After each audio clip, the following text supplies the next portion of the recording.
আপনারা দেখছেন FSRL media. ভিডিওটি ভালো লাগলে আমাদের চ্যানেলটিকে সাবস্ক্রাইব করে আমাদের পাশে থাকা বেল আইকনটি প্রেস করে আমাদের সাথে করলে দেশের কাজ করলে ভোট আপনি পাবেন। গ্রাম ষোলনা প্রত্যেকেই মানে ভোট দেবে যদি গ্রামের যদি ঠিক মতন কাজ হয়। মানে প্রতি ঘরে নিশ্চয়ই আমার থাকবে নাম, অথচ তৃণমূলকে ভোট দাও, তৃণমূল উন্নয়ন পাওনি। না কিছুই পাইনি। সরকারের ঘর থেকে তো নাম তো বুঝতে পারবে না, রেশন ছাড়া কি যতবার আসছে তাতে করে তুমি হ্যাঁ হবে তোর হবে, তাহলে ভিডিও রাস্তাঘাট না হলে রাস্তাঘাট না হলে এই গরিব মানুষের ঘর পায়নি, কোনো একটা মানে ইয়ের টাকা পায়নি, লাইন আসে না, একটা জলের লাইন নেই পায়নি, আর নয় বয়কট হবে, ভোট ভোট বয়কট হবে। দিচ্ছে না আমাদের। কিন্তু পশ্চিম বাংলায় দেখতে পাচ্ছি দিদির উন্নয়ন বেশি। বাংলাতে যত যা বিজেপি, তৃণমূল, আইএসএফ, কংগ্রেস যা আছে সব কথা তৃণমূলের উন্নয়ন বেশি। বলছি হ্যাঁ। তৃণমূল পার্টি যখন সিপিএম পার্টি ছিল, হ্যাঁ তৃণমূল পার্টি কোনো জায়গায় মিটিং করতে দেয় না, আমার বাড়িতে মিটিং করে দিয়েছি, হ্যাঁ হ্যাঁ আমার বাড়িতে মিটিং করেছি, কিন্তু আমি 10 না পয়সা আমার বাবা ঠাকুর দাদার আমল থেকে পাইনি, কেউ আমরাও পাইনি। সেই সেই পার্টিকে আমি নিয়ে এসেছি আমার বাড়িতে। এখন যারা নেতারা তারা পকেট ভর্তি করছে। চলুন দেখাই কত মাটির ঘর, চলো যাবো তো। মাটির ঘর কত দেখাই চলুন। তারাও মানে গরিব মানুষ দিন আনে দিন খায়, তাদের জমি জায়গা কিছু নেই, তাদের তাদের তাদের একটা মাটির ঘর, তাদের ঘরও পর্যন্ত দেয়নি, সব নেতাদের মানে পকেট ভর্তি হয়েছে। কি বলছে? তো দিদিকে কিছু বলবে ডাইরেক্ট? দেখো দিদি আমাদের পশ্চিমবাংলা মুখ্যমন্ত্রী, আপনি দিদিকে কিছু বলবেন? বাইগাম কিছু বলবেন? হ্যাঁ নিশ্চয়ই বলবো। বলেন, মিডিয়া সম্মুখে বলে কি বলতে চাইছে।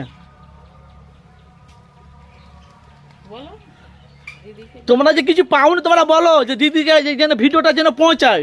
তা আমরা কি কি পেয়েছি না পেয়েছি উন্নয়ন আপনি কিছু আরে বলেন। বাবা, মাটির ঘরদোর হ্যাঁ আমরা কিছু পাইনি। হ্যাঁ আমরা পার্টিকে আমার বাড়িতে নিয়ে এসে, হ্যাঁ মানে যখন সিপিএম পার্টি ছিল হ্যাঁ 34 বছর রাজত্ব করেছে, হ্যাঁ তারপরেতে আমাদের মানে তৃণমূল পার্টিকে আমি নিয়ে এসে সব মিটিং করে আমি সব পার্টিটাকে নিয়ে আসলাম। হুম হুম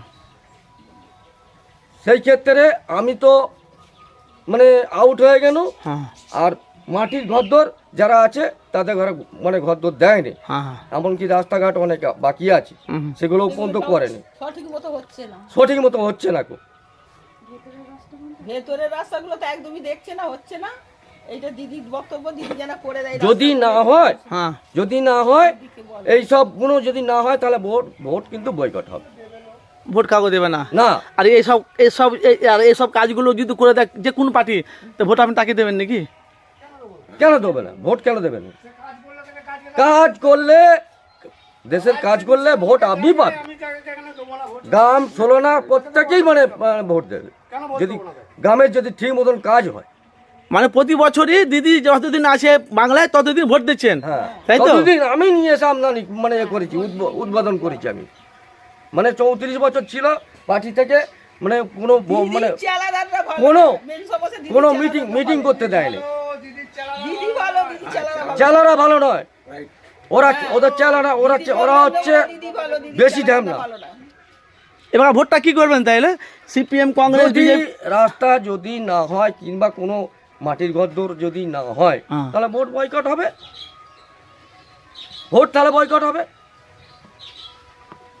আমাদের CPM, Congress, BJP, Trinamool, ISF 5টা দল আছে এখন। হ্যাঁ বলুন না। আচ্ছা, যে যারাই আপনার দরবারে আসবে এইসব কাজগুলো করে দেয়, আপনি তাকে ভোট দেবেন না? হ্যাঁ হ্যাঁ মানে যে করবে তাকেই দেবেন, তাই তো? হ্যাঁ হ্যাঁ, যে মানে ওই রাস্তাঘাট কিংবা ঘরদোর, অনেকে মাটির ঘরদোর আছে, তারা টাকা পয়সা পায় না বাপ ঠাকুরদার আমল থেকে, মানে কোন নার্সারি টাকাও পায় না। আচ্ছা, আপনার নাম কি? আমার নাম কুশো দাস, আমার বাড়ি হচ্ছে দক্ষিণদি। দক্ষিণ দিঘি। হ্যাঁ, আচ্ছা, দিদির পাশে আমার দিদির বাড়ি। আমার দিদির বাড়ি কোথায়? কালীঘাটে, আমার দিদির বাড়ি পাশেতেই। হ্যাঁ হ্যাঁ